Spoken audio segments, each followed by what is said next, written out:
right, welcome to OMD, providing you ideas for better living. Today, we're going to talk about the fifth commandment of success.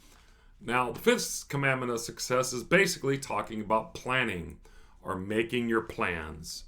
This is when you got to go put your thinking cap on and go look at your goal list and start to make your plans to plan out how you're going to accomplish all the goals or the objectives that you have. We talked about this in the last video of setting a goal or two or three. We talked about making up your mind, and then we have to organize ourselves. We help establish purpose, which gives us direction, set some goals, and the fifth one is planning. Now, in the business world, basically there's 4 different types of planning. So let's take a look at those. Now, the first one is what we call operational planning. This is the how. These are the how things are basically to be done. What needs to happen?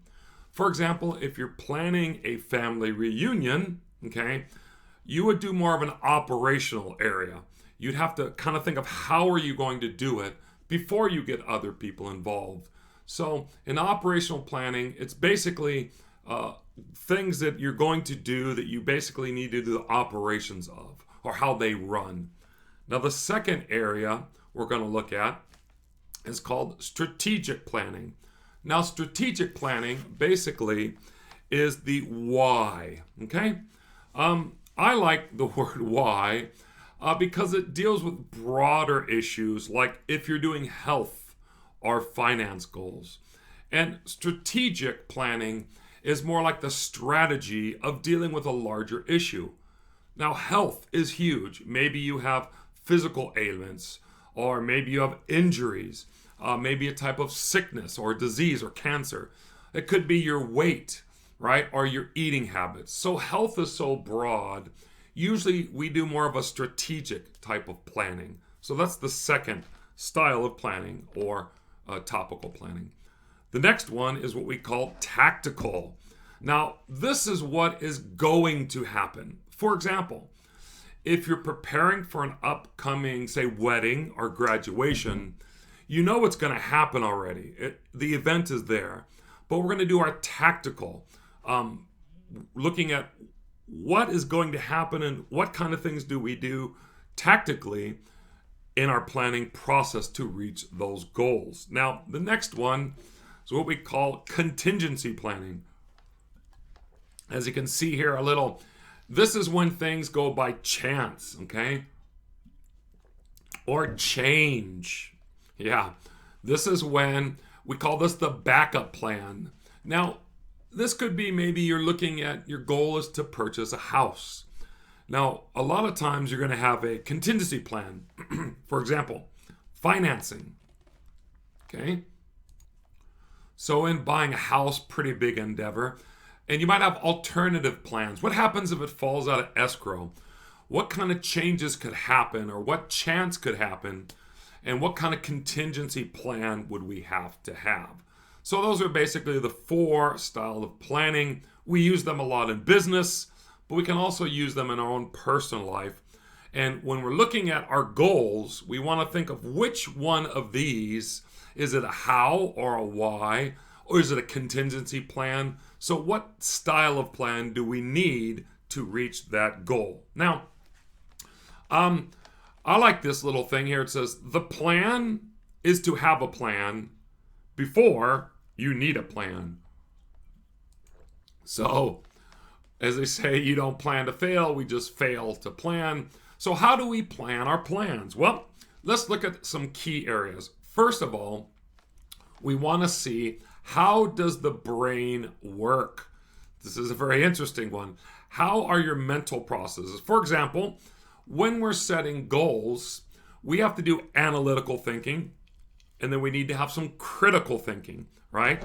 And we analyze and critically think about things. Well, you also need to have maybe some more emotional or creative style of thinking. So when we're in this area, we have this idea of left brain and right brain. So we have the left brain is very logical, right? Wants facts, mathematics, more of a linear thinking. Okay? And the right side brain is more of that feelings and visualization, imagination, intuition, rhythm, arts. And a lot of times our brains can work both ways, obviously, but a lot of times people kind of prefer, they're more tending in their personality to be for more music and arts and imagination than they are in math and sciences, these kind of things. So how does your brain work? Now remember, it helps because sometimes we have to be creative, sometimes we have to be critical in our thinking. Okay. Now our next point here is you plan around your strengths. Now your chances go up in reaching a goal if they're in line with your skills and your talents. And if we rely on our natural abilities, it's a little easier to succeed. Now, we have some weaknesses. Maybe you're dealing with a bad habit or a weakness. You can't wake up in the morning. A lot of times we're going to draw on our strengths to overcome these weaknesses. Okay? So, plan around your strengths. Another area is the idea of fighting the all or nothing mentality. Now, this is when you have the idea of, I got to do all of it, right? Or if I fail and I don't reach that 10 pounds of losing weight, then I have lost. But remember, our plans change over time. And good planning can be success and failure, and even a partially fulfilled goal that could be considered as success, right? So as we build resilience, right? You don't give up, build resilience. Every little improvement will count, and each day eventually matters, as we can see here by this brain guy here. We're struggling with all these what if happens, and if we don't reach it all, or that the all or nothing mentality does not work in goal setting. Okay? Now, sometimes we have all, sometimes we have nothing. But this is something that you have to constantly fight against. All right?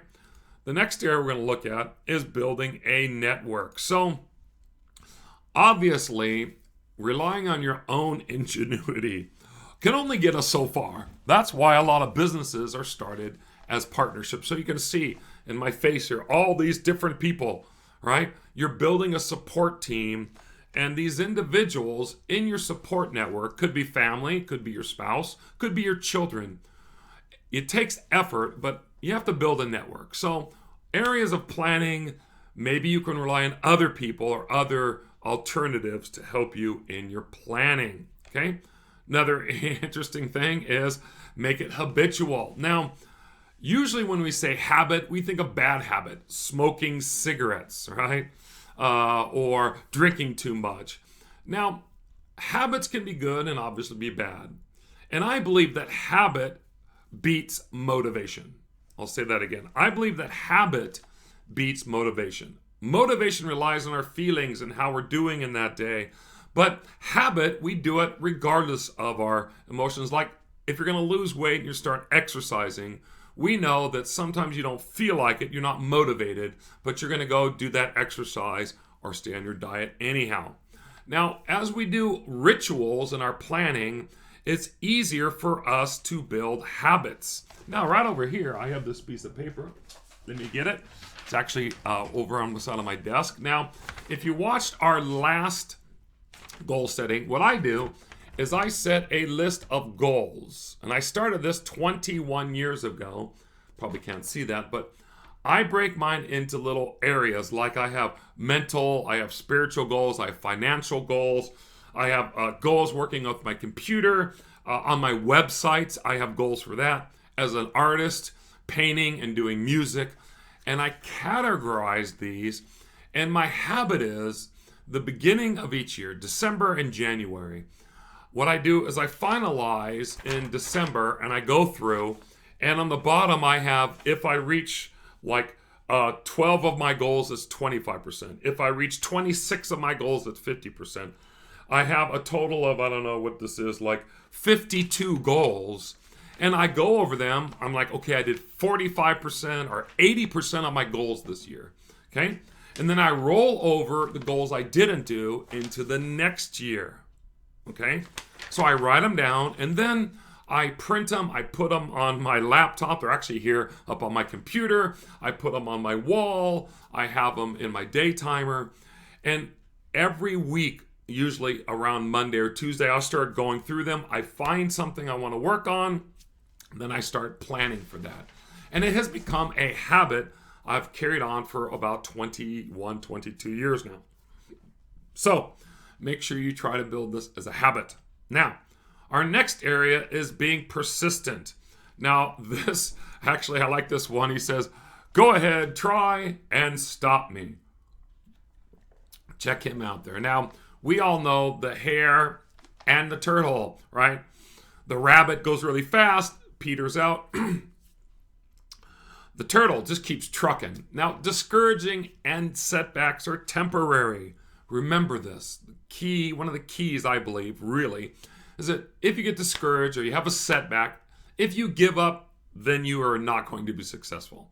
At some point, you have to persevere and realize a lot of these setbacks are temporary, okay? So again, if you do fail, for example, like I said, I roll unfinished goals into the next spreadsheet for the next year. And then if I notice that these goals, let's say it's a mental goal, keeps getting pushed back and back, then I realize I need to reevaluate, and maybe that goal is something I really don't want to do, right? I just keep pushing it off. Or maybe it's something I should do and focus on for that year. So be persistent. Now let's look at these 7 steps for planning for success. First of all, I believe we can consistently write our goals down on a yearly, monthly, or weekly basis. Now remember, first you set the goal, then you take the time to make an action plan, right?